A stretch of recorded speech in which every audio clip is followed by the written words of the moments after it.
The night air in Manila is thick with humidity and the distant hum of tricycles and street vendors calling out their last sales. Beneath a flickering streetlight, a slender boy of 12 stands barefoot on the cracked pavement, holding a violin that's almost as old as he is.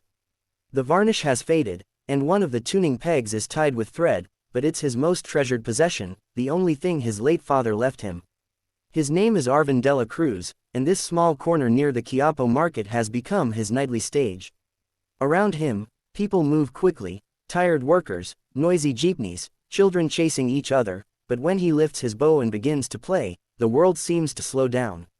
The melody of "Nearer My God to Thee" floats through the humid air, tender and aching. It's not just music, it's a prayer. Each note carries the weight of hunger, of sleepless nights beside his sick mother, and of a faith that refuses to die.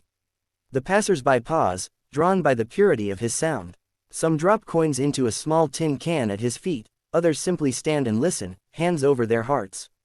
Arvin's eyes close as he plays, remembering how his father used to guide his small hands on this same violin.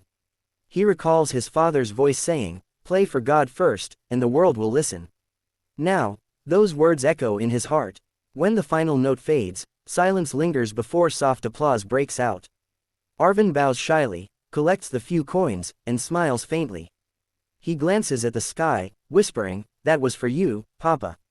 Then he takes his violin and disappears into the narrow alley, a boy with a dream far larger than the streets that hold him.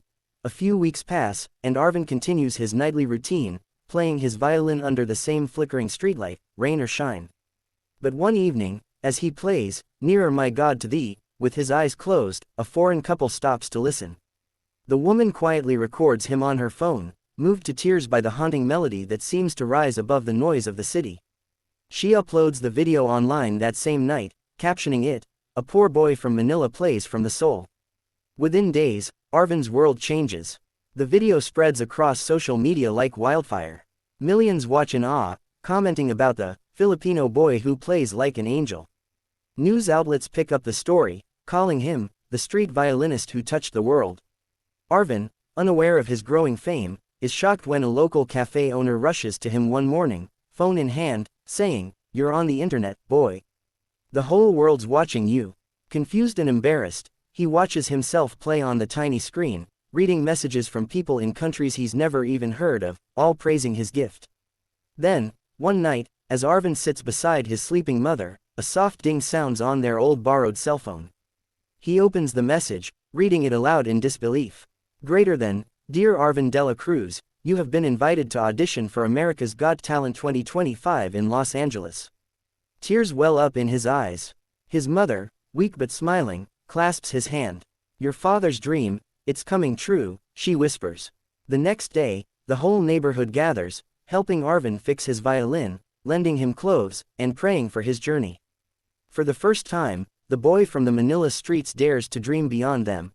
Stage blazed down on Arvin de la Cruz, who stands nervously at center stage, clutching his old violin. The vast theater feels like another world, cameras everywhere, thousands of faces watching, and 4 famous judges staring at him from across the stage. His heart thunders in his chest. He's never seen anything like this before. Simon Cowell leans forward, studying the boy. "Hello there, what's your name?" he asks, gently. "Arvin, sir," the boy replies, voice trembling but polite. "And what will you be performing for us tonight?" Arvin glances down at his violin, swallowing hard. "A song my father taught me, Nearer My God to Thee." The crowd grows silent. Even the judges shift in their seats.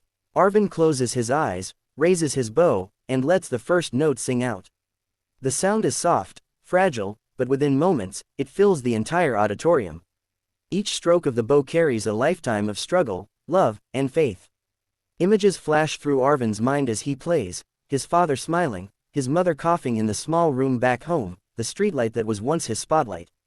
The melody rises, pure and reverent, echoing like a prayer across the hall. The audience leans in, spellbound. No backing track, no orchestra, just a barefoot boy and his violin, turning silence into emotion. As the final note fades, there's a breathless pause. Then, thunderous applause. People rise to their feet, cheering, crying, shouting his name. Arvin opens his eyes in disbelief, tears streaming down his face. On the judges' panel, Simon Cowell sits frozen, eyes glassy, lips pressed together. Something deep inside him has shifted, and he's not the only one. The applause still echoes when Simon Cowell raises his hand, signaling the crowd to quiet down. His face is different now, softened, emotional, almost trembling. Arvin stands frozen under the spotlight, clutching his violin as golden dust from the stage lights glimmers around him. Simon exhales deeply before speaking. Arvin, he begins, voice unsteady, I've judged thousands of performances over the years, but I don't think I've ever felt something like that. The audience murmurs in agreement. You didn't just play the violin, you told a story. You told your story, and I think everyone here felt it. Arvin's lower lip quivers. He bows slightly, whispering, thank you, sir. Beside Simon, Sofia Vergara wipes her eyes, saying softly, that was heaven, pure heaven. Heidi Klum adds, you reminded us why we love music. Even Howie Mandel nods, saying, there's something divine about your gift.